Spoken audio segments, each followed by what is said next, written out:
वाणो आ थार दादी बता रही है कि थे कमेंट करया हा कि थान बालू का स्तूप का प्रकार कौन याद हो थे तो भोला ही रगा रे टाबरो सबसे पहली तो आप बात जानो कि रेत का टीला नहीं बालू का स्तूप बोलियो जावे।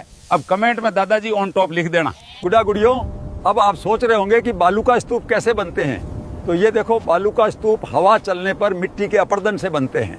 ठाबरों, आज थान बालू का स्तूप दिखा लियाणु हूँ।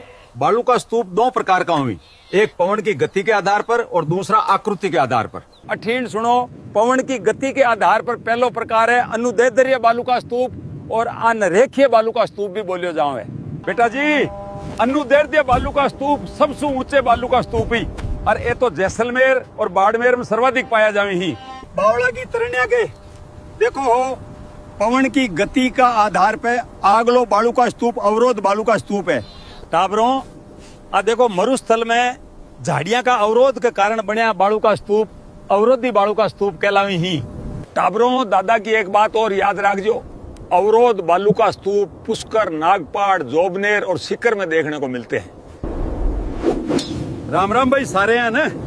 ये ही अनुप्रस्थ बालू का स्तूप और ये पवन की दिशा के समकोण पर बनी ही। आ जाओ जी, पुगल, सूरतगढ़, चूरू, झुंझुनू वाले आ जाओ।